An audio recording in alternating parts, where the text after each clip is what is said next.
Welcome to Archangel Revelations and Prophecies 444. A viewer has requested a full life purpose analysis, so that's what we're going to do. So the first thing we want to do is a name and birth date numerology. Next voice you hear will be the numerologist.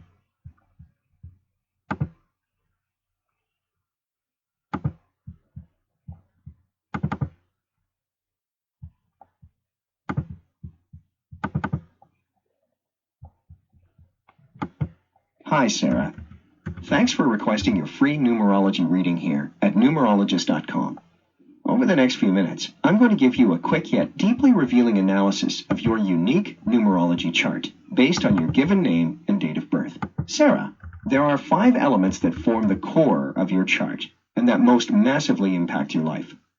They are the life path, birthday number, soul urge, expression, and personality number. And by intimately understanding your numbers, you'll uncover many fascinating truths about who you are, how others perceive you, and the unique opportunities that lay ahead. The most important number in your numerology chart is your life path. It reveals your most fulfilling life direction and the major lessons you're here to learn. It highlights the specific opportunities and challenges you'll encounter and your unique personality traits that will help you on your journey. Your life path is calculated by simply adding up the digits of your date of birth. Your life path number is a 2, and this tells me a lot about you. Sarah, you are a sensitive soul with an amazing imagination. You have off-the-charts emotional intelligence, refined intuition, extreme perceptiveness, and the ability to truly connect and understand those around you. You're the world's best secret keeper, and your kind and cooperative nature makes you a fantastic friend, parent, and partner.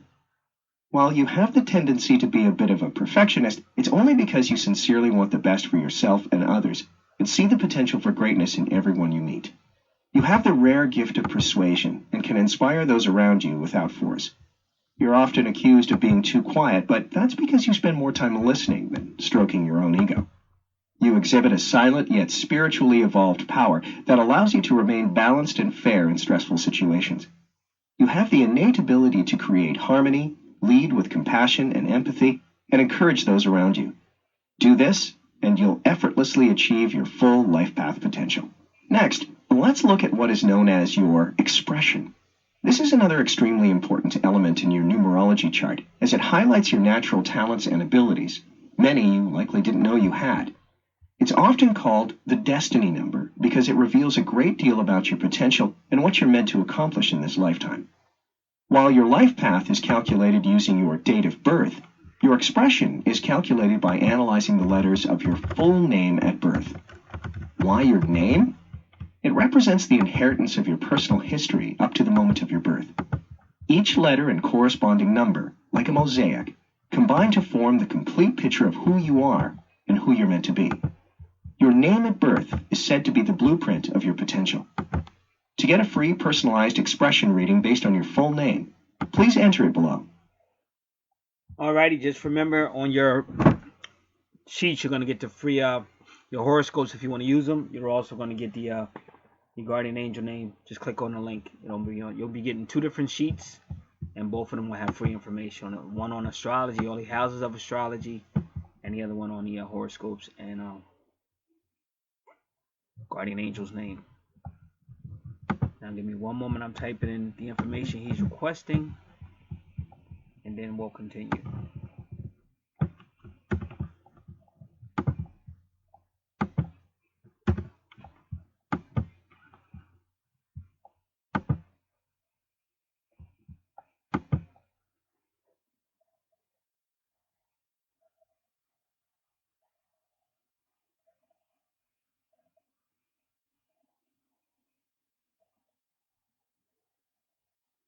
Hey again! I'm so glad you decided to stick around and get your personalized expression reading based on your full name at birth. As you'll see for yourself in just a moment, your expression number, or what is sometimes referred to as your destiny number, is one of the most telling elements in your numerology chart. Unlike your life path number, which uncovers your most fulfilling life direction and the major lessons you're meant to learn along the way, your expression number produces a highly potent and accurate profile of who you are and the magic you put out into the world. It reveals the innate gifts you were born with and predicts your ultimate potential. Your expression number is calculated by adding up all the digits that correspond to the letters of your birth name using the Pythagorean alphabet. It can be a bit time-consuming to do the math by hand, so I took the liberty of calculating and interpreting your expression number for you. Sarah, based on my calculations, your expression number is 1. And after getting to know you a bit better, it's really no surprise. 1 is the number of a natural leader. You are assertive, ambitious, and always ready to answer the call of duty. Determination and courage are your strongest inner gifts. You've probably found that failure only knocks at your door when you don't rely on your own abilities. You achieve this success by acting in a bold, forthright, and opportunistic fashion, so keep it up. You're incredibly confident, which can sometimes rub people the wrong way.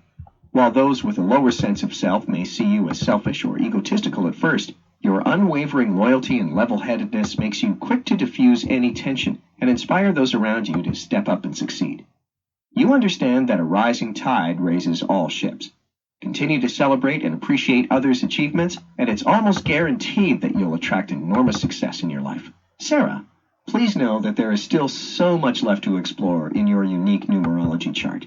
And if you'll allow me, I'd like to give you even more insight into your life, relationships, and true purpose by analyzing your soul urge number. Your soul urge number, also called your heart's desire number, represents the inner you.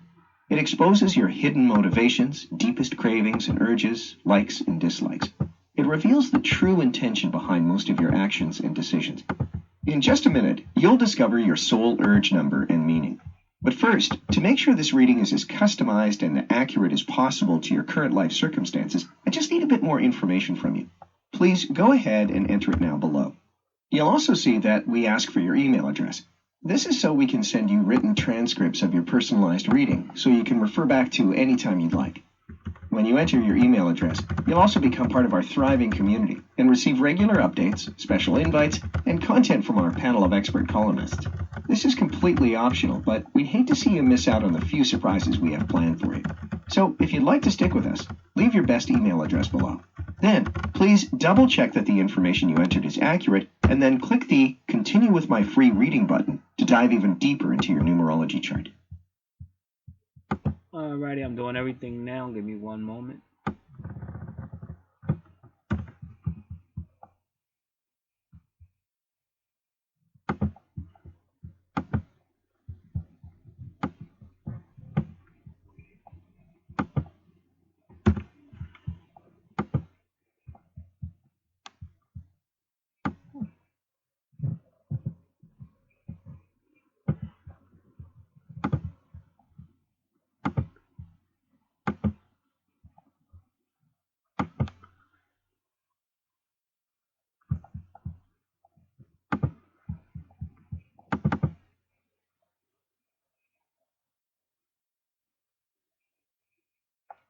He's calculating. You'll hear him in a moment.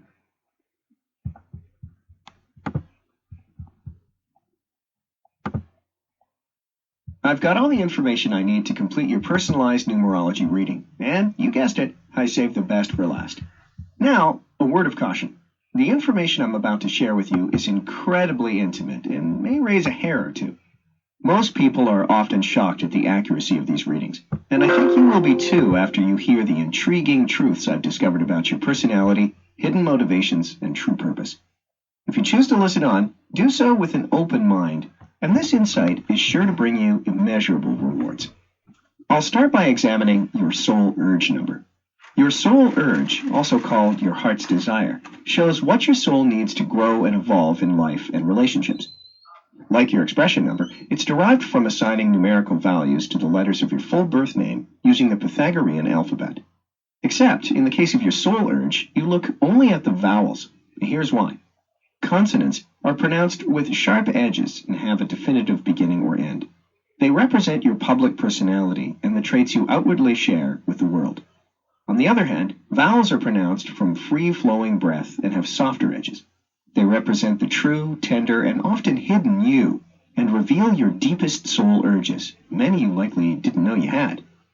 The famous Renaissance doctor, translator, and astrologer, Marsilio Ficino, devoted much of his life to studying the incredible ways one's life improves when he or she follows the promptings of the soul.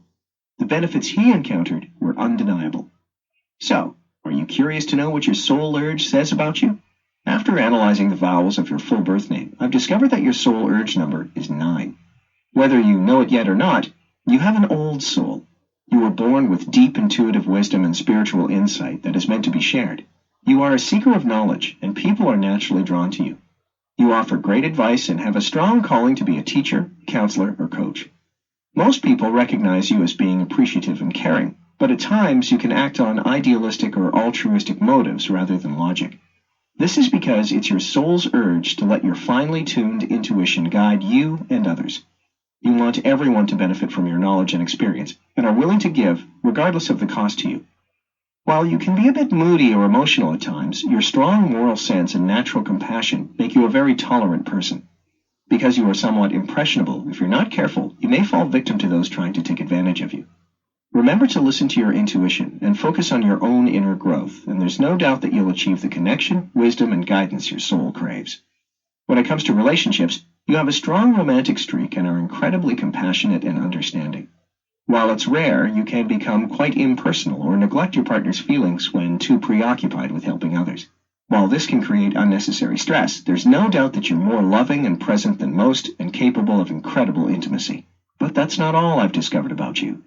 Like an onion, you have many, many layers, and after digging a little deeper into your numerology chart, I can see that you have plenty of unique traits and personality quirks left to explore. Sarah, I get the sense that you are very articulate and intelligent. You like to keep yourself busy and are good at handling money. In many ways, you have a lot more going for you than you think. You are pleasant to be around, are an excellent hostess, keep your environment clean and comfortable, and have a great sense of humor. While you may have decided you won't ever remarry, you do have a lot to offer in a relationship. Whether or not that happens is up to you. It may seem unlikely right now as you've created a great deal of independence in your life. You are your own person and live by your own rules. You most certainly wouldn't want to be with a man who ordered you around. I get the feeling that most men simply do not impress you. You've accomplished many things in your life and have never been one to settle. At times you probably feel like you'd rather curl up with a good book than with some fool. And when you do decide to date, I sense that you know within 2 or 3 dates if he's worth it, and usually he isn't.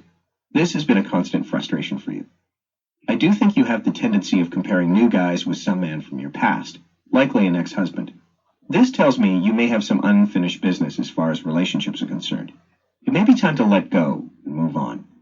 Sarah, I strongly feel that you are not meant to go through life alone. It seems to me that you'll meet a new potential mate sometime during the day. He may be slightly younger than you, as you do not look your age. I get the image of a professional man, perhaps a doctor, a lawyer, or a businessman of some sort. I envision this man proposing, but you might refuse simply because you don't see the need to go through another marriage. I think it will be a very loving partnership where you'll live together and be quite happy.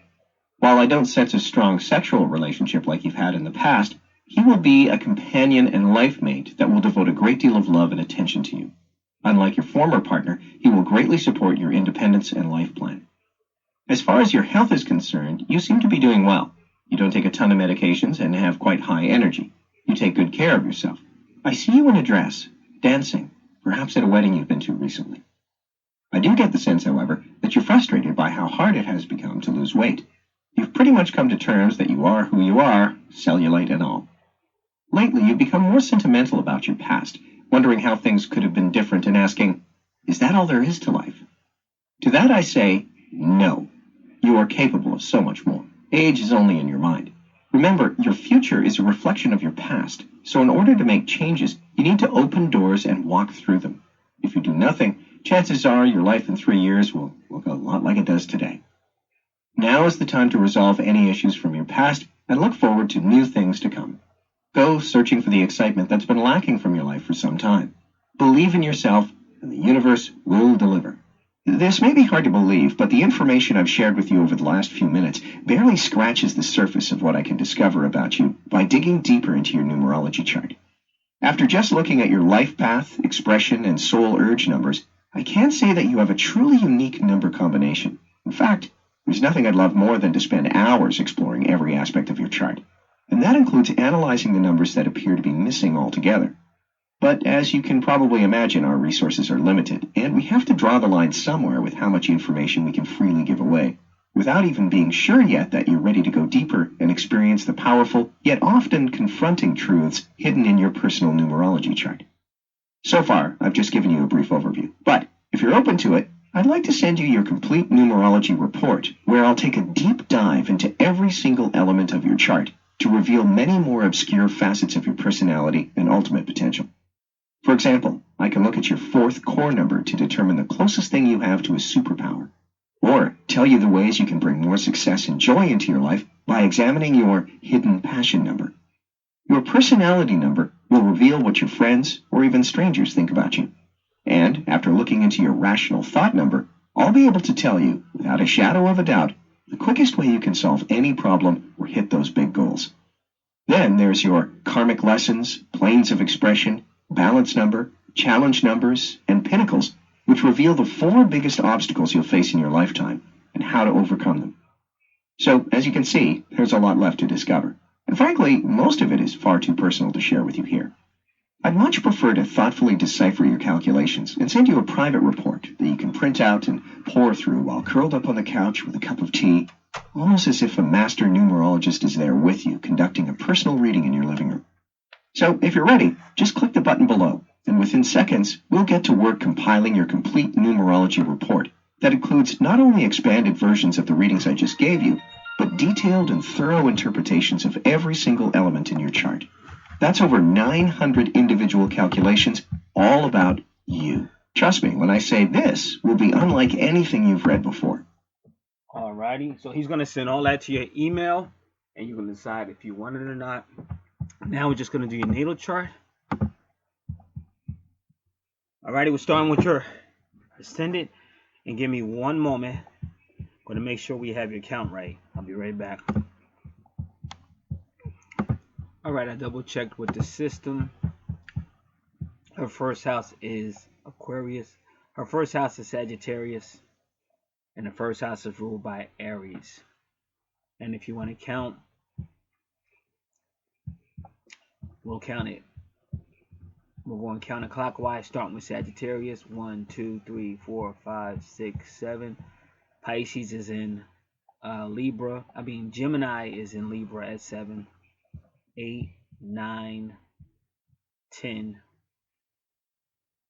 And you see Venus and the Sun and Chiron would be in the 10th house, where your medium coeli is. 11th house would be Aquarius, rules it, Libra. 12th house is going to be Scorpio with the ascendant. And I know everybody says, well, the ascendant is usually considered the first house, but you got to count. You got to know how to count. But again, even if you count backwards, ascendant is going to be 12 in this case because it's in the 12th house. 12, 11, Aquarius with Libra. 10 is medium coeli. Medium coeli is usually in the 10th, but sometimes it's not.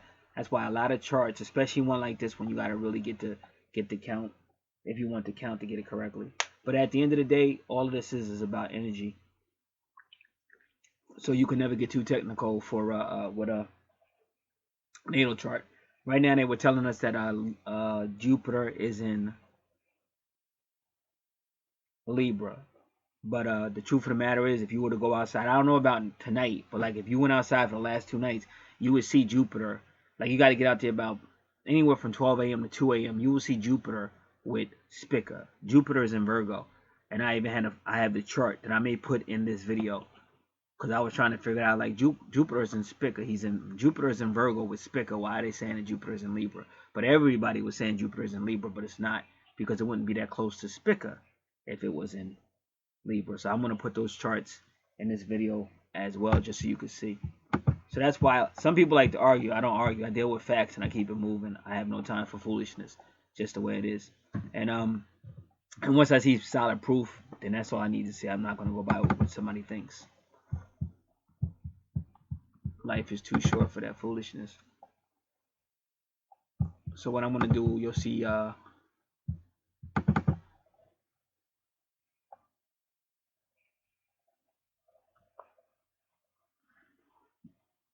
so you'll see the two charts relatively together. I'm trying to see if I have a... Alright. Now give me one moment. I'm going to do one thing. Give me... Okay, we're here.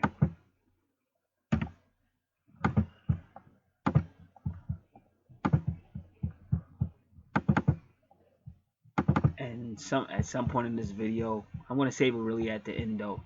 That way it doesn't confuse anybody.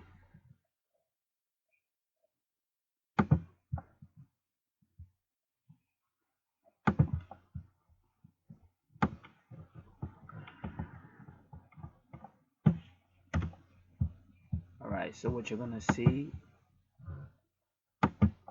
is two charts from last night.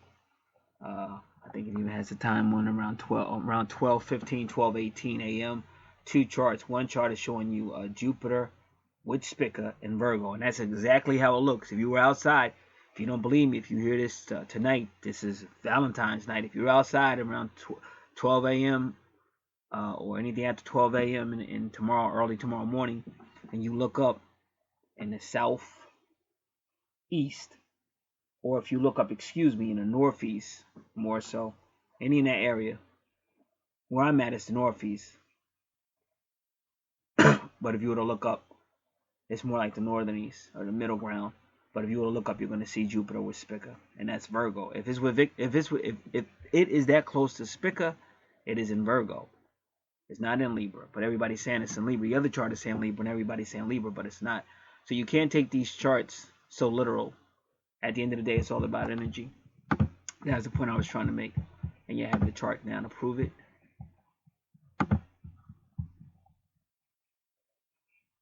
So now we're going to go in. We're going to go right around this chart. First thing you notice, a lot of activity is in the descendant portion of the chart, not so much in the ascendant portion. Not that much activity in the ascendant portion of the chart. So let's see if we can find out some quick information on that just to see.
Give me one moment.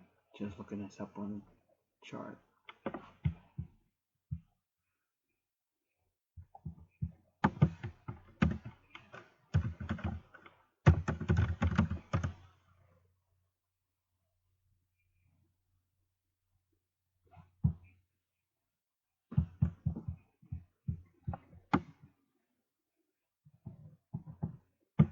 Alright, I think I found exactly what I'm looking for, which is very good.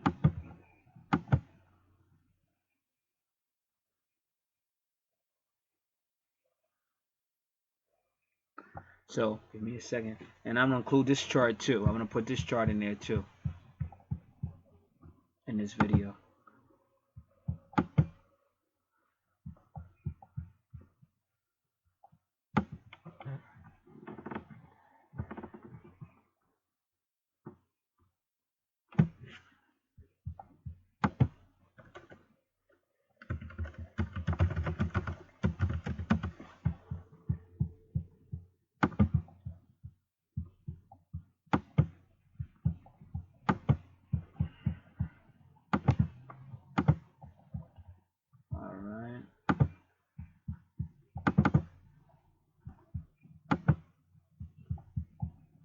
is very good.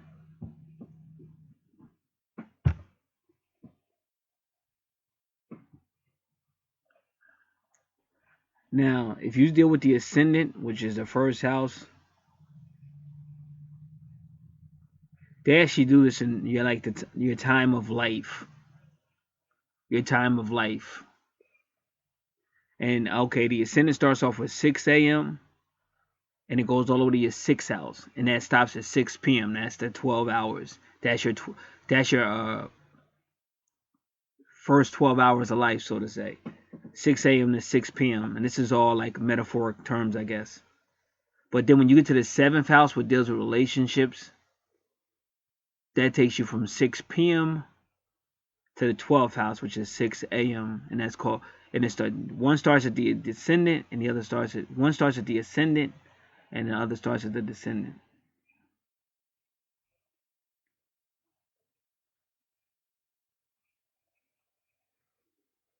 And they basically tell you what houses are good.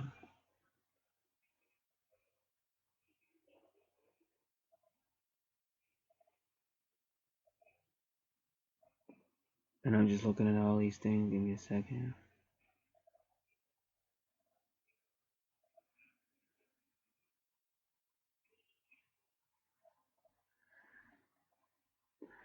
Let me see if I got the whole thing.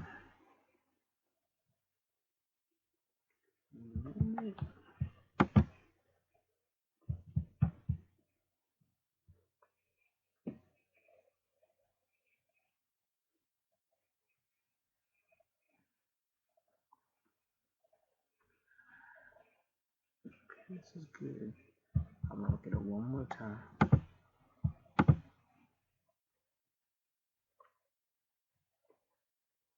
Square and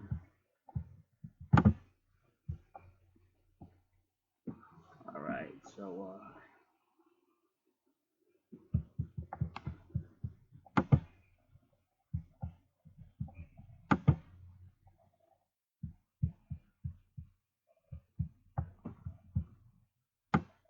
very good.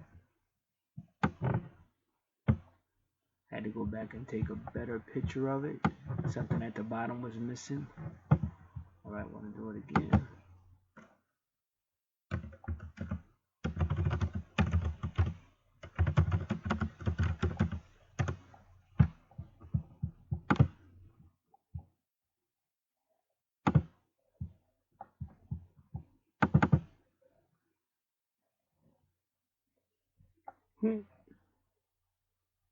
All right, so now we have everything. Very good picture.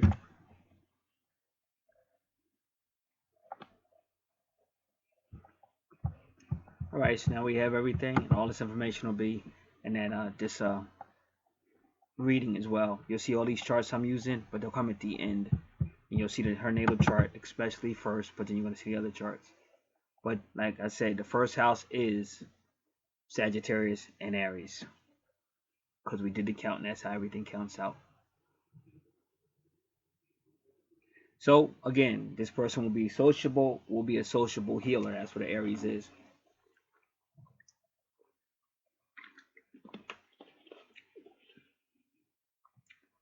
Second house that deals with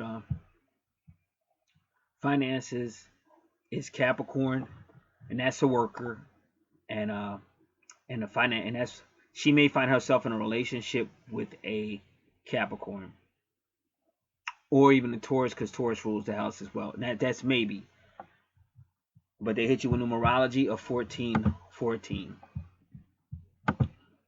So we're gonna look that up as well. 14. I can't read the whole thing, but I will read something, and then all this information will be on your form. It's going to be Sacred Scribes Angel numbers. It's on your form. You can just click the link if you want to read the whole information, but I'll give you the idea of what that means.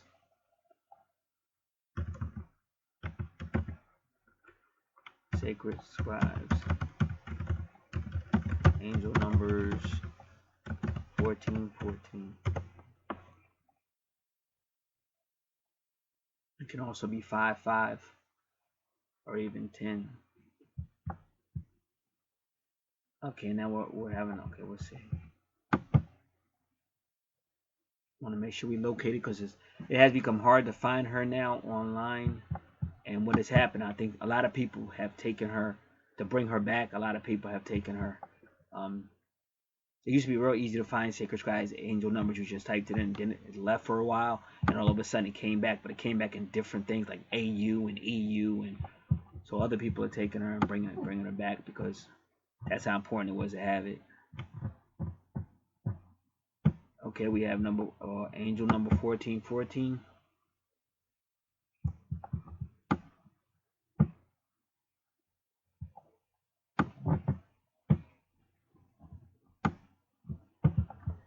Give me one moment. I want to read it.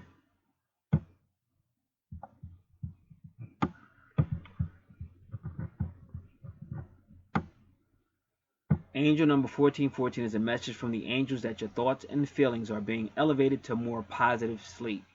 Give any fears or concerns of any kind to the angels for healing and transmutation, and have faith and trust that you are being supported, encouraged, and guided by the angels along your path. You are safe and protected always. Angel number 1414 is a reminder to maintain a positive attitude, mindset, and optimistic outlook to attract positive energies and auspicious circumstances into your life. Practice positive affirmations and prayers to maintain a strong connection to the angelic and spirit realms. Be mindful of the law of attraction as the energy you send out comes back to you. Angel number 1414 is a number to be careful what you wish for because you just might get it. Stay positive, optimistic, and practical to ensure that you manifest what you want rather than what you don't. Building strong foundations from well laid plans ensures future stability, progress, and success. Put your efforts and focus towards your long term goals and aspirations and work with purpose and passion and drive. Courageously step forward in the direction of your true life purpose and trust that the things you require will manifest when you need them to manifest in your life. At each new phase in our lives, we are somewhere where we have never been before. We have faith and trust that you have the skills, talent, and abilities to face all that lay ahead of you. You are where you are meant to be at this time. We do the best what we enjoy and feel passionate about. We do best what we enjoy and feel passionate. I think it should have said we do best at what we enjoy and feel passionate about. All right, so that's 1414. I did read the whole thing except for the beginning when it tells you what each number means. And that's in your financial department. And Capricorn is the worker. Some people say Capricorns are not sociable, but they tend to be pretty sociable, pretty caring, but they're workers. So you see that in your second house. 1414 and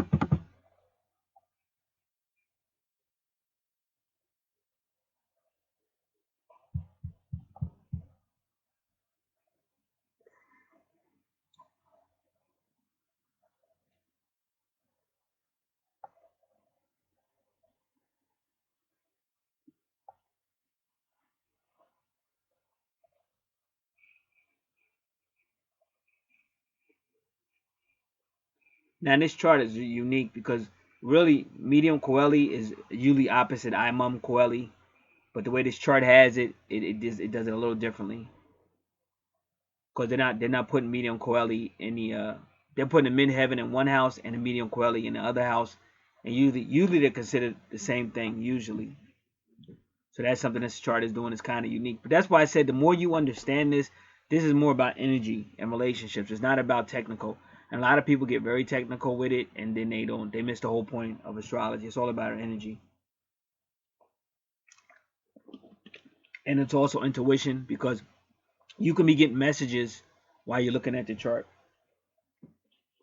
It's if you're intuitive, and a lot of people don't understand that either because they want to see it. They want to take something that's not. It's spiritual. It's energetic. It's energy. It's thought patterns. Because some people say like if you go to like another dimension, it's not even communication with the mouth. It's thought. So a lot of people don't understand that, and that's why a lot of times this requires a lot of patience and learning, and you got to have patience to do it.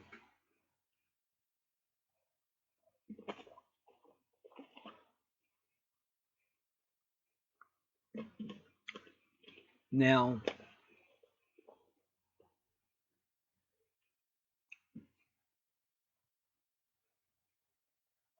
So now we have entered your third house on your chart. And get rid of this.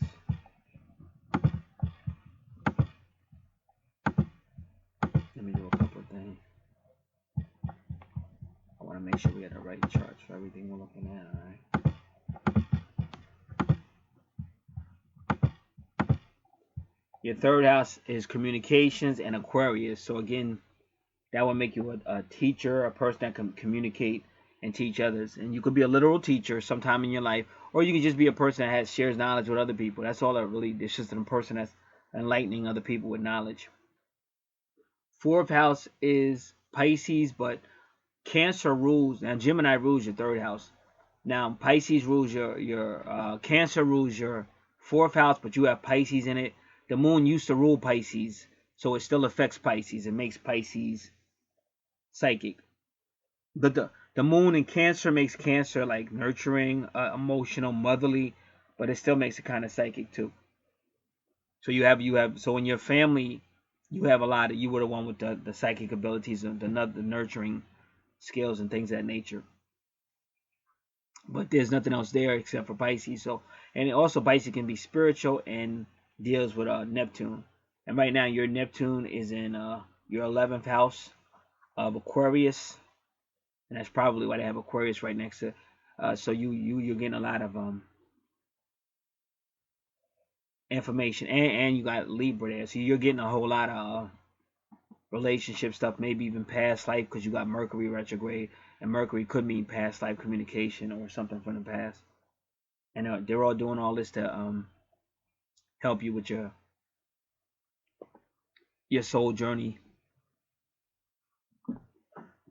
Now, the fifth house is supposed to be the house of Leo, love, fun, passion, romance, travel, risk taking, children, childbearing, nature, travel, and you have Aries there, so you will be very aggressive, very forward driven as far as learning life, traveling, and things of that nature.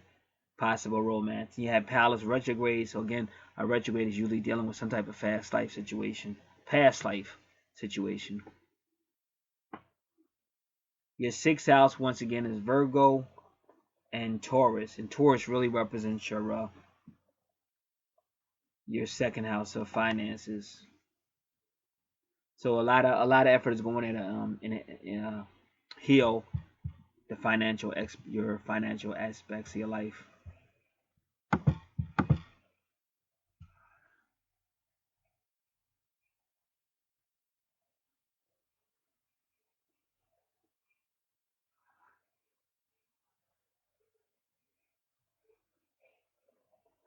All right, that's your first six houses.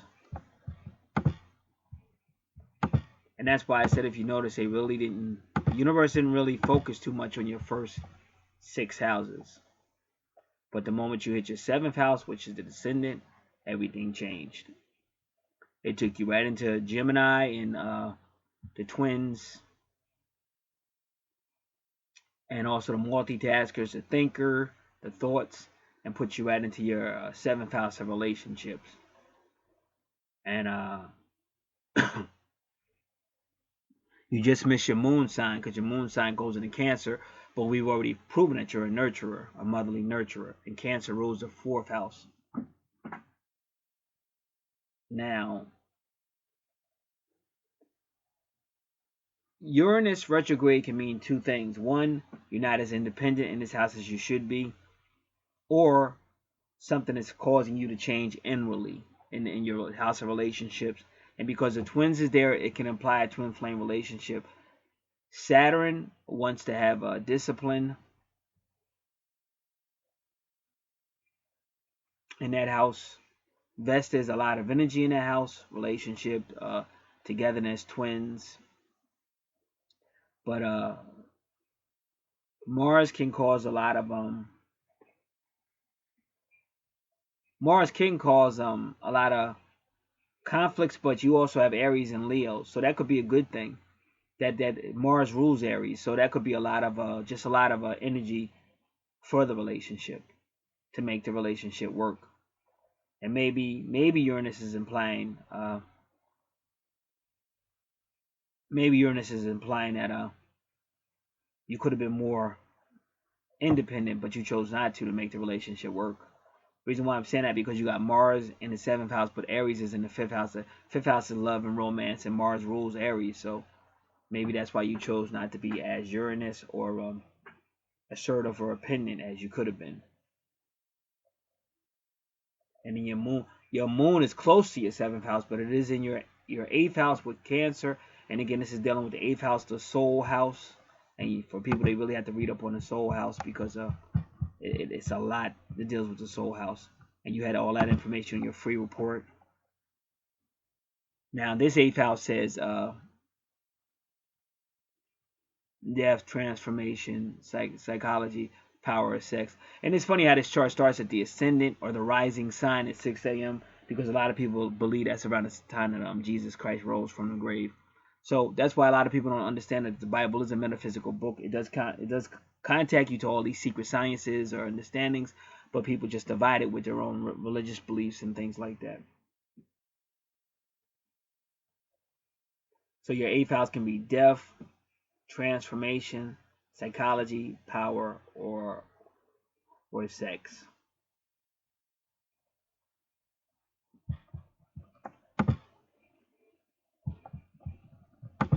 And you got nurturing, but see you got all that psychic stuff going on because you got the moon there.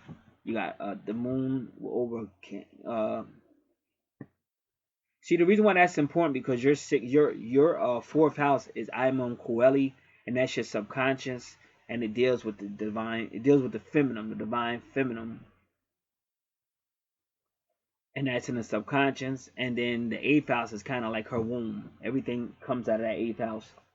And then you have a moon, motherly moon, and Cancer nurturing in the eighth house with the vertex cross, and that's a soul portal at 22 degrees.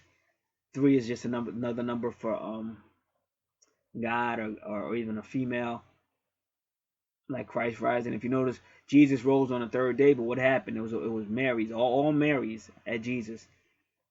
At Jesus rising, all Marys. So it's also the divine feminine. It's the sun and the moon. It's the divine masculine and the divine feminine, and that's what twin soul is all about. And that's why your Keras asteroid is 2 degrees, and you got the 22, which is twin flame. So you got all this going on in your eighth house, and then they connect your eighth house to your fourth house because your fourth house has to do with Imam Coeli,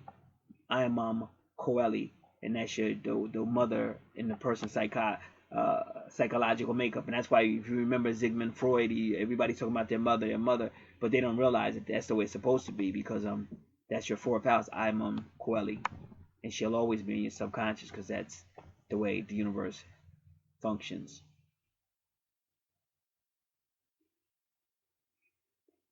And then your ninth house, which is your higher consciousness house, higher self house, foreign travel.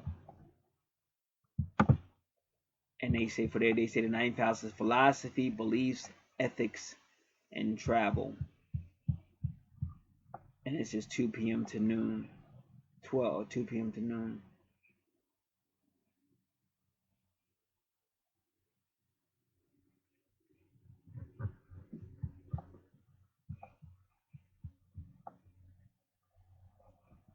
All right, so in your house,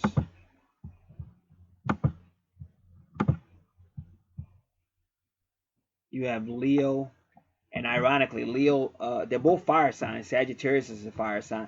Sagittarius is in your fifth house, which is ruled by Leo, and then Leo is in your ninth house, which is ruled by Sagittarius. So they're using that energy to heal the romance. They're trying to heal the romance. And you have finances there as well with Jupiter. This is your true north node. Your true north node is to connect with your higher self, to bring Leo courage, Leo romance, Leo passion, Leo fun, Leo travel. That's your true north node into your higher self. Lilith is there, and she's retrograde. So that means the feminine aspect has to be addressed in this life. But this is your true north node that shows what you should be working on now. And that means, Whoever needs the hugs gets the hugs. Whoever needs the attention gets the attention, because that's what Lilith is looking for. And then good fortune just means that the universe is pleased with this housing arrangement.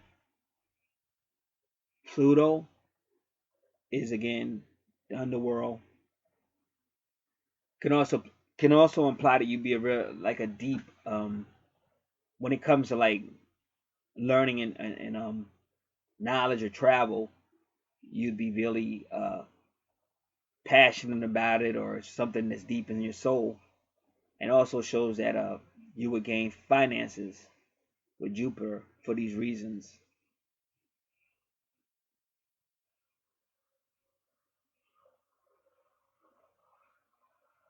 And again, it's your true north node. And you can see it because your true north node is in your ninth house ruled by Sagittarius, and there's money. And then when you go to your second house, well, that's your first house. But your chart is a little unique. But it is counted as your first house. But because the ascendant's there, it could almost be counted as your second house. But it's your first house. You have Sagittarius there. So all these are indications that you would always have money or finances, or you wouldn't be too far from money either way. Because Sagittarius rules the ninth house, and Jupiter is in your ninth house, ruled by Sagittarius. And even though Sagittarius is your first house, because that ascendant is in that other house, it could almost make your first house your second house. So they're kind of just doing things like sharing energies, which means that if it's sharing energies, it's a possibility. And you see they do it again because they're sharing. Medium Coeli is really your 10th house, but they're trying to share your 10th house energy with your 9th energy because it's right at the border. So they keep sharing energies. It makes the count difficult, but you can see why they're doing it. And your 10th house is career, healing. And again, if you see Virgo in the 10th house, then that means this person could be some type of healer, some type of nurse, could work at a health place, a health gym, something that has to do with health. And that's your sun sign as well as your medium Coeli is Virgo. So you will be a healer. And Virgo is also a family sign. A lot of people don't know Virgo rules the 6th house, but the 6th house can also make a reference to home and things of that nature. So even that home healing or home cleaning. Chiron, and then again Venus is retrograde, because you keep seeing little hints that there was some type of past life where a relationship wasn't as maybe as close as it could have been, or as loving as it could have been. So they're trying to tell you in this life you have to be concerned with that, or be aware of it.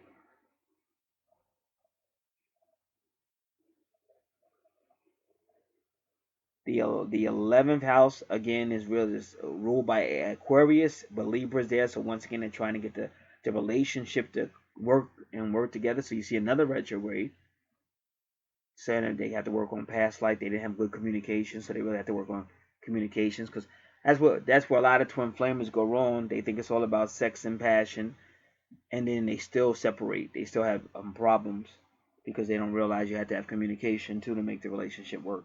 That's why we got communication, commitment.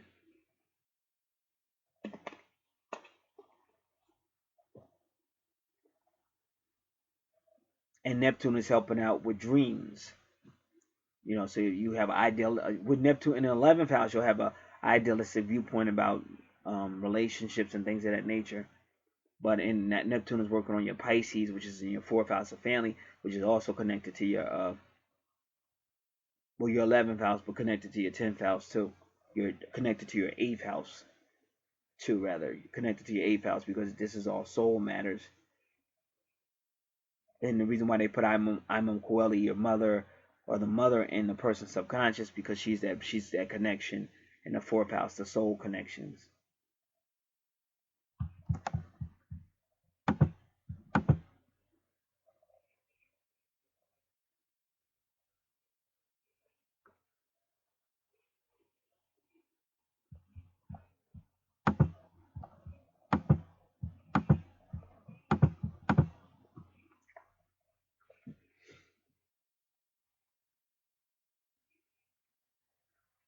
Then when we go to his 12th house, that's Mercury. And so the 12th house is usually dark, dysfunctional. What happens is a lot of things go on in the 8th house ruled by Scorpio, and you have Scorpio in your 12th house because Scorpio rules the underworld and Pluto rules Scorpio. So in your 8th house, a lot of things happen, but then that's internal. But house number 12 is external. So if you see somebody needing a psychologist, that's the 12th house. If you need somebody getting in trouble with the police, that's the 12th house. Somebody with a lot of health problems, that's the 12th house. Somebody in a mental ward, that's the 12th house. All kind of secrets and sexual stuff, all that stuff is in the 12th house. We call it the dark house, and ironically, it's the same. It's your ascendant is your birth year. So that's very unique. So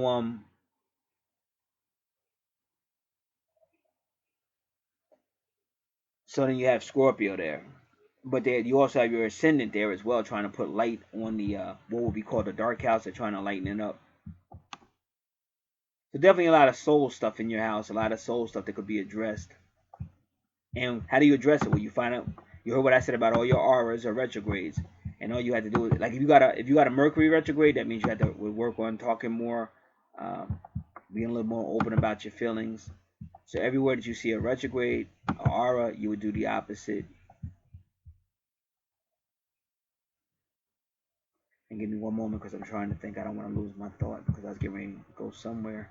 All right, give me a second.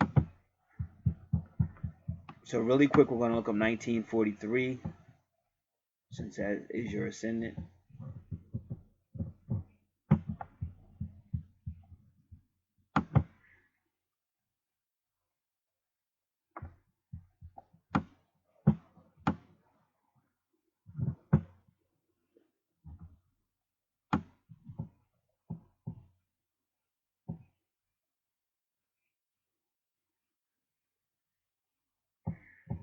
Angel number 1943 reminds you that when you put your will and effort towards living your personal truths and being a positive example for others to follow, you automatically manifest wonderful things for yourself and others.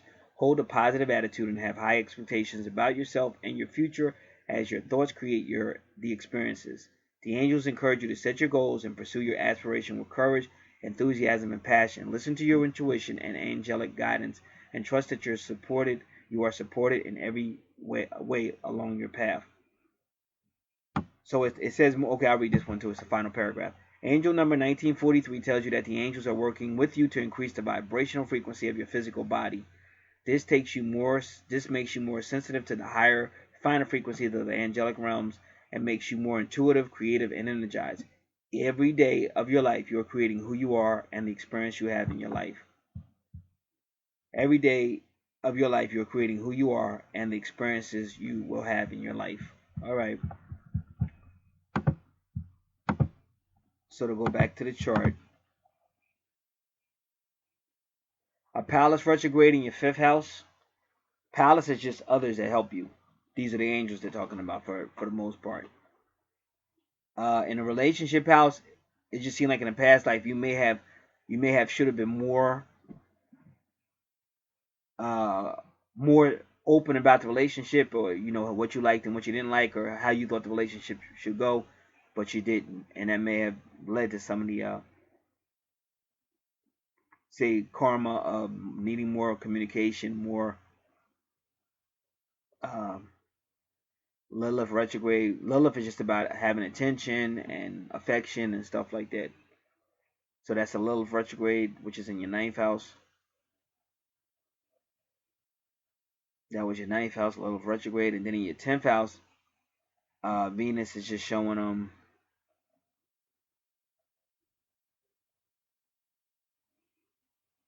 more love, basically. Because if you notice, Capricorn rules your 10th house. Now Capricorn is in your 2nd house, and there's Juno, and Juno wants a serious relationship. But it may have been a work thing. It may have been a work thing where that's one of the reasons why I couldn't have been, because Venus is also retrograde, and that's in your work sector, the 10th house. So maybe in the past life you were just busy working, so you didn't really fulfill. And in 11th house, you see the couple again, Libra, and then you see Mercury, which is implying it wasn't good communication. So those are the areas you will work on. I just named, and you'll have the other charts you can look at as well. and we're going to end this here. Now, the other charts will probably won't have any sound to it. The reason why I'm doing that is to make sure that you get your chart with my reading. Otherwise, if I put the charts together, then you're going to see these charts with my reading, and you're not going to be able to look at your chart. So I'm going to make sure you have your chart with my reading. Then I'll be quiet, and you'll be able to look at the other charts, which will be some silence, and then this video will end. And we want to thank you. Now, we want to anybody interested in anything you see out here, you can contact me with any questions, anything you have. Right now, we do have sales going on as well. And all that information, how to contact me, is in the description box below. God bless.